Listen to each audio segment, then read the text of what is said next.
our entire spa was enveloped in darkness. But when I walked up to Mercato that day, I came upon a bunch of our therapists and guests happily sitting outside the spa, having their nails done in natural daylight.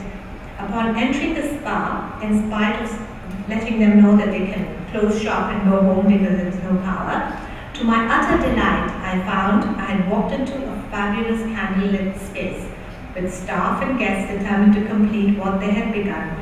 And when the guests waiting to be taken in saw the sight, they wanted to go ahead and have their treatments done as well. That day, Spiddy's downstairs sold us a lot of water, and our sales didn't do too badly as well. Changing, adapting, and responding to the needs of the growing organization and the needs of the customers have been one of our biggest challenges, and I believe we have mellowed and grown into a mature organization with a culture and value system and with strong processes and policies in place.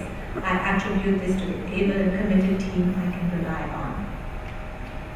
Another one of our biggest challenges has been attracting the right caliber of staff, that is recruitment.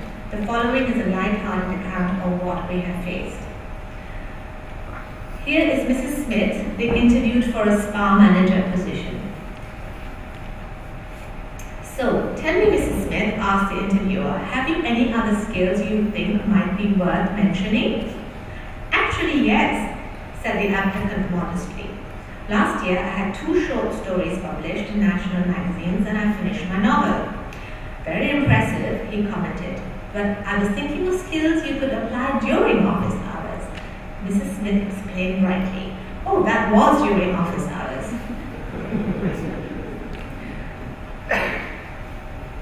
Where I'm headed.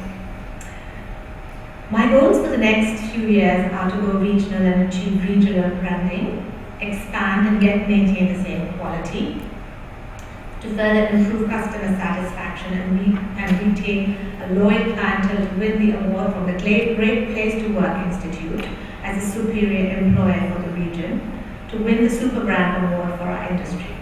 We have just last month moved to a larger office space to get ready for the expansion phase. We plan to increase the number of our outlets to 6 very soon and to 11 by 2013. Phase 2 of my expansion plan is to expand to the neighboring Emirates and further into the region. Alongside this is a franchise development project based on a major demand for my business model through working on further fine-tuning our HR and training policies and to help instill an even greater sense of pride, trust and camaraderie in our employees. Also by further evolving our in-house training to an even higher level and to offer leadership development programs to our staff. We only succeed if our employees succeed. Thank you. Thank you, Shabana. We have a few minutes for questions. Anybody wants to ask questions? You've talked about a lot of success factors and reasons why you have reached where you have reached with your success. And it's definitely a success story. Can you define to us, if you want people really to learn, what is the key success factor from your own perspective after all the experiences you have gone through to define as the major driver for your success? Success to me is not measured in money. It's not the profit. Success to me is recognition. It's credibility, is when people working in the organization grow and learn and develop. That is to me success. And that I think is for everyone success. Congratulations, Shabana.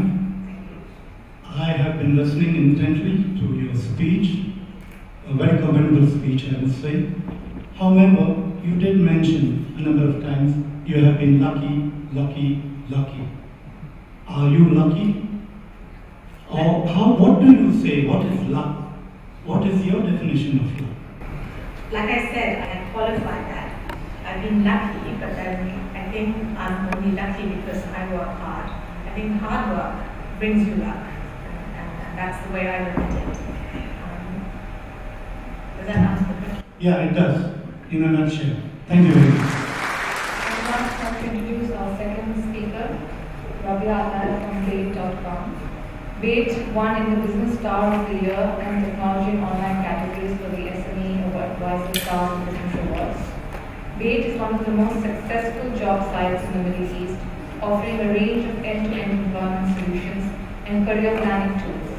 It is fully functional English, Arabic, and French. Goodbye. Good morning, everyone. If I can first thank you for having me, thank you for the introduction. Just to understand who I'm speaking to here, if I can see a quick show of hands, I'll ask a few questions.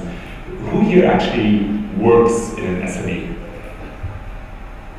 All right, about 25% of you. How many of you are in the top 3 positions in your firm? Okay, so pretty much all of those who have previously raised their hands. Okay. One more question. We obviously are in the midst of an Arab Spring, and I guess this question goes out to everyone, not those of you who are just in the SME sector. How many of you believe the Arab Spring will be over within the next 12 months? One person. I'm going to ask this question again. How many of you believe the Arab Spring will continue beyond 12 months? Okay. So the vast majority of you believe that this is something that still has legs to it and might continue into the future. So I think what I'm going to spend some time then addressing today is why we're celebrating SMEs here. What is the significance, and particularly in line with what's happening in relation to the Arab Spring. And especially since the vast majority of you believe that this Arab Spring is not something that is a drop in the bucket, but something that's likely to go on for a while longer. We at BAIT, one last question if I may before I jump in, just so I don't spend too much time on this. How many of you are familiar with BAIT prior to me being introduced here today? Okay, good, so the vast majority of you. I won't spend too much time then explaining what we do. Very simply, for those of you who don't know what we do, we're a marketplace where opportunity and talent meet and match. So employers can come onto the site and either advertise their jobs or search for qualified candidates. Similarly, job seekers can come in and either post their CV and wait for opportunity to find them, or actively search for jobs and apply to those jobs. Now we're in a very interesting place. I would say we're at the nexus of the 3 factors that are actually driving the Arab Spring. So what is driving the Arab Spring right now? It's 3 things primarily. It's youth, unemployment, and the internet. And what I'd like to do is just share a few facts from our perspective on each of those, and then share our opinion about where the Arab Spring is going, and then why it's so important to celebrate SMEs, reward SMEs, assist, aid them, and grow them out.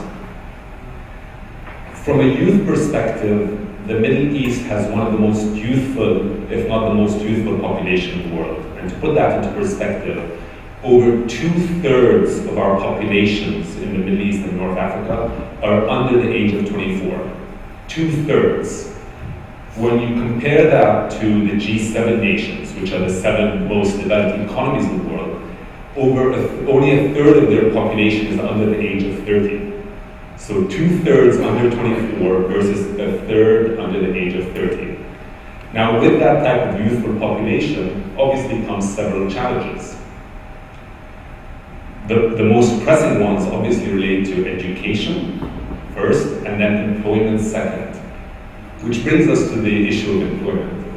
The Middle East and North Africa actually has the highest youth unemployment in the world.